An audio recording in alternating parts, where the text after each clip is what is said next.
Sa balita tungkol sa pinakamababang unemployment rate na naitala sa bansa at pagtaas ng labor market sa tulong ng digitalization. Ating pag-uusapan kasama si Negosyo founder at private sector lead for jobs, Sir Joey Concepcion. Sir Joey, magandang tanghali po. Magandang tanghali rin. Sir Joey, ano po itong significant cause kaya nitong pagbaba ng unemployment rate sa bansa from 2.18 million noong November 2022 to 1.83 million ngayong November 2023? Ayon po sa labor force survey ito ng PSA. Well, ang tingin ko dito, talagang gumaganda na ang economy ng Pilipinas, no? At yung huling quarter natin last year, no, 2023, is one of the best quarters that we have since the pandemic.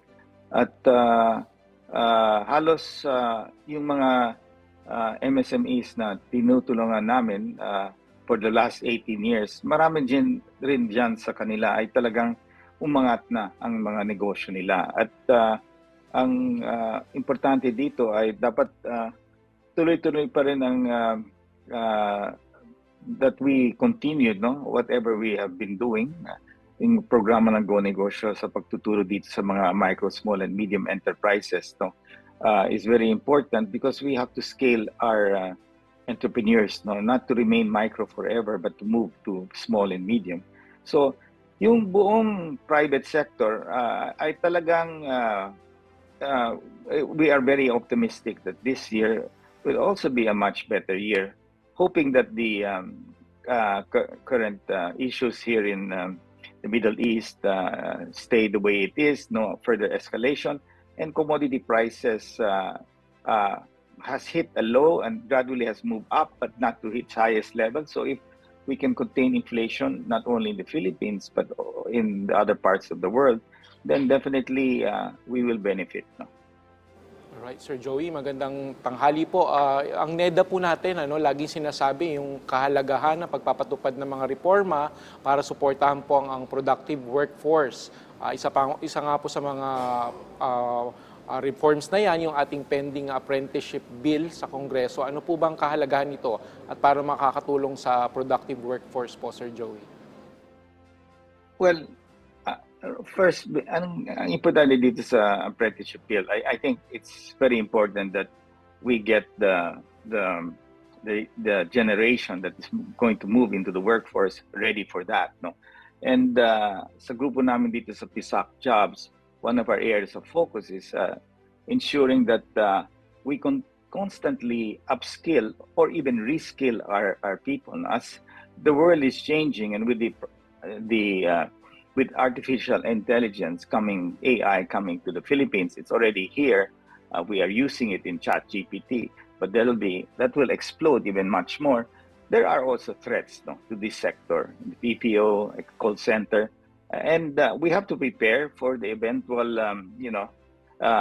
AI entry. It's already coming, and that we have to provide the necessary people with either reskilling them in new areas of opportunity or upskilling them. No? So that is one area that the Private Sector Advisory Council, which was formed by the President in the Jobs Group, is focusing on. And also, even with our MSMEs, no, we have to fortify them, no, make them stronger to withstand any issues. As you know, as the country grows, it's not only growing with us Filipinos expanding, maraming foreign investors ang papasok dito. No? Many more people will start to set up businesses. May mga bagong negosyo dyan, katulad ng itong convenience store, Dali. No? Isang convenience store talagang binabagsak nila ang presyo. And that is also going to hurt some of our sari-sari stores because their entry is creating greater competition. So these are what we have to prepare. No? We have to strengthen our micro and small entrepreneurs to upskill themselves. No? Okay. In what way po kaya natin sila matutulungan? Itong, for example, you mentioned yung mga sari-sari store na ito para hindi naman po sila ikangakainin ng buhay.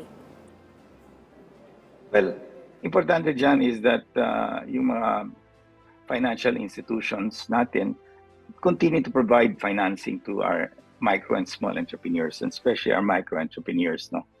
And DTI, together with other agencies that we're working with, is we're providing free mentorship. No? Yun ang importante. We have scaled that up in the malls, which is basically where we have this mentorship that is attended by anywhere between 300 to 500 people on a weekend. That's what we do. And we have also partnered with VP Sara on DepEd on how to bring in entrepreneurship at the senior high level, and bringing actual entrepreneurs, for these people to be able to engage with and seek advice, into their moving from school into the workplace.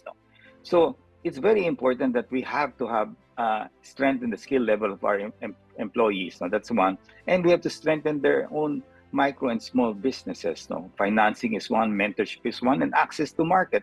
Yung access to market, alam naman natin dito, yung digital platforms, malaking bagay yan. They're providing that access, through the e-wallets, malaking bagay rin yan. Yung GCash, yung PayMaya, at iba pa, marami na ngayon mga e-wallets. So, digitalization will play a very big role in helping them. Pero ang importante dito is the partnership between the private sector and government. Ito ang ginawa ni President Marcos, forming the PISAC Private Sector Advisory Council at mga grupo katulad ng Negosyo. We are at it and have been doing this for the last 18 years. We have seen progress with our MSMEs.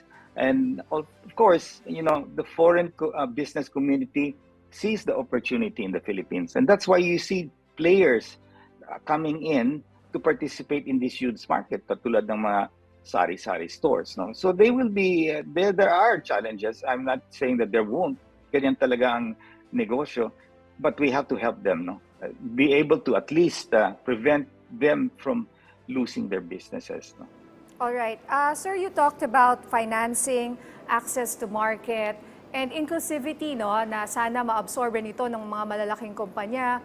Paano po yung iba, kasi yung experience po nila, hindi rin sila makapasok po kasi, for example, sa mall, for example, kahit gusto nilang pasukin yan, ang laki-laki po ng kinukuha ng mga malalaking kumpanya sa kanila, natitira na lang po. Yung iba dyan, 30%, 30-70. Paano naman po makaka-penetrate sa ganitong market ang ating mga maliliit na negosyo kung ganyan po ang ginagawa ng mga malalaking kumpanya? In fairness, with all our malls, and we have been part of the partnership with SM, Ayala, Robinsons, Drag, and all the other malls. To enter the malls, syempre, kailangan you already have to have a differentiator. Yung problema natin sa mga maliit na negosyante, katulad ng mga karinderya, sari-sari stores, etc., they are all the same. So they have to differentiate. So when I look at these businesses, they are what I call survival businesses. In other words, wala kang trabaho, wala kang nagagawa, you now start your own little store, a sari-sari store. But that is not the end. Eventually, that sari-sari store can become a bigger sari-sari store and eventually even a grocery. So may mga opportunity where they are.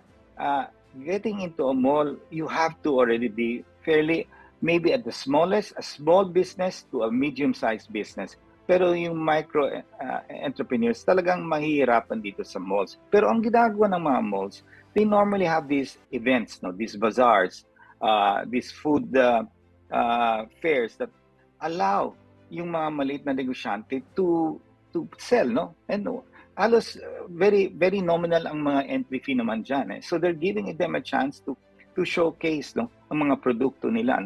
Pero not all of them will be able to enter a mall. To enter a mall, you have to already have good traction. And of course, itong rental sa malls are high because they have invested in these huge shopping centers. So kailangan rin sila kumita. Pero we are in touch with the Ayalas, the Cs, the Gokong Ways to really provide an opportunity. And you see many of these owners of the malls supporting our efforts.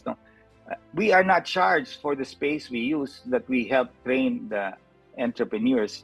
And there are bazaars that they do that allow micro entrepreneurs. But hindi yan every day, that's once in a while lang ginagawa yan. So it doesn't mean that if they're not in a mall, they won't have a good business. Eventually, I mean, they can operate a business and not necessarily be in a mall. Now, when they become big, then that's the time they can have the respect and the capital to be able to enter these shopping centers. No? Yes, Sir Joey, ano pa po kaya ang ibang paraan or mga dapat nating tutukan ngayong taong ito pagdating po sa expansion ng digital economy sa bansa?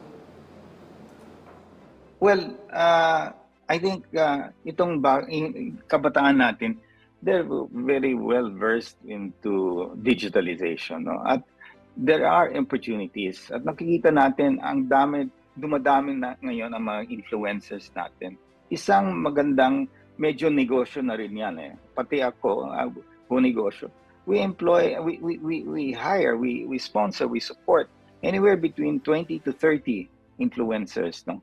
And that's growing. And we support them. Some of them charge a fee for, promoting a product or an activity. So this is a growing sector na yung kabataan ngayon if they have a good they're creative and they have a cell phone, they already can earn money, no? Yung anak ko nga, 17 years old, maganda rin nakita niya that she's focusing on makeup, no? So you can see this is running all over. This is another area of opportunity for our what I call nano entrepreneurs. Nano entrepreneurs is the mismong employer and employee. He is one and the same, no? He employs himself into that business, whether it being a cash driver, a Grab driver, or all of this. You can now participate in this platform.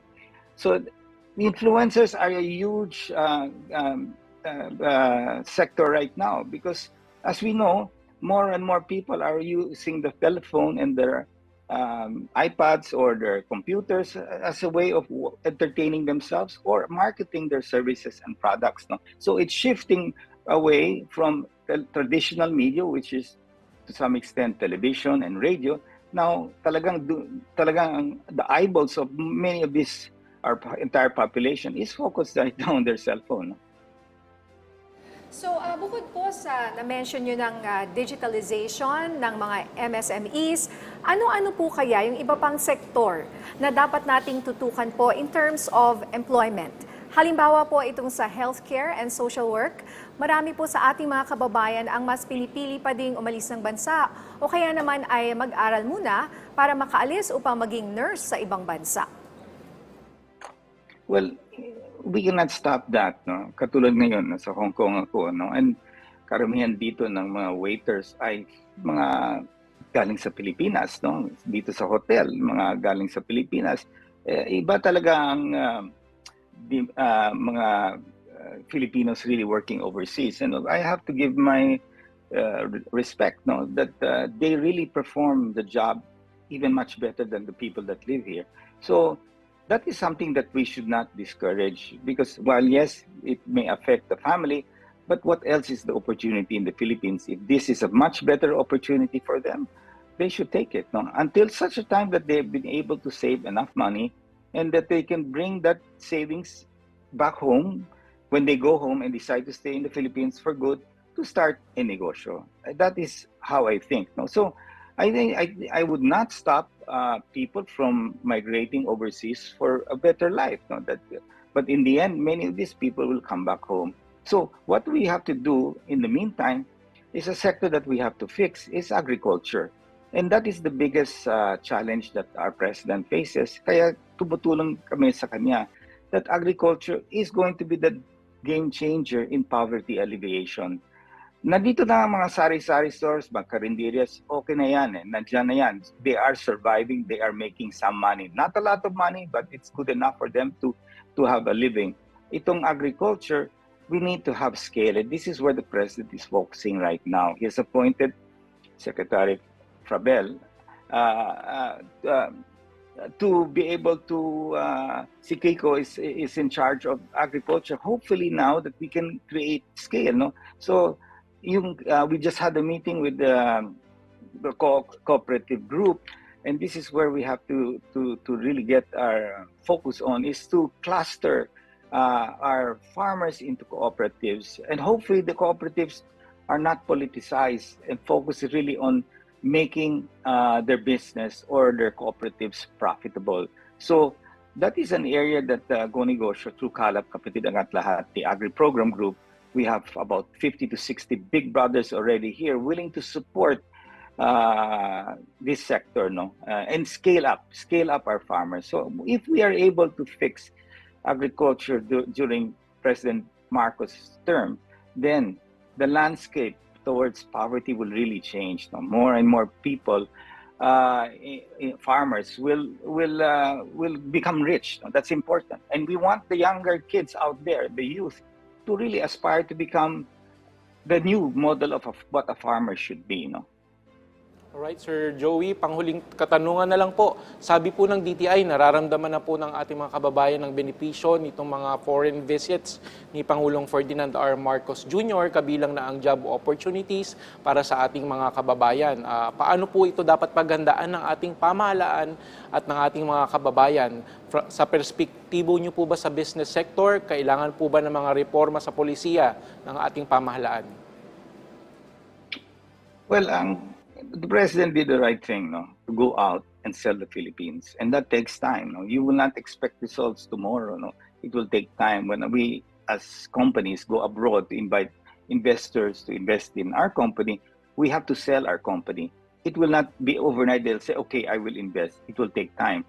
But as you build that confidence, as the country, as our congressmen, senators pass the right bills of making it easier to do business in the Philippines. And of course, may competition yan. We're competing against other countries. So what do we have to offer these investors that they will go to us rather than go to other ASEAN countries or other countries? So important is that our what we offer is definitely should be much better than what other countries are doing. No? So we're on the right track, and it takes time. Doesn't mean that if the president left for Indonesia or Malaysia, that in a week or so you'll have already somebody saying, "Okay, I'm going to start." It will take time because they have to do their feasibility study, they have to meet the right partners in the Philippines, and they have to, and then eventually lalakas yan, biglang papasok sila dito, no. So the economic team of the president is good, and they're doing the right thing. I mean, together now with Secretary Go, and you've got Fred Pascual, Jokno, all there supporting. I mean, I don't see any reason why foreign investments will not come to the Philippines. Alright, maraming salamat po sa inyong oras, Sir Joey Concepcion, Go Negosyo founder at private sector lead for jobs. Salamat rin.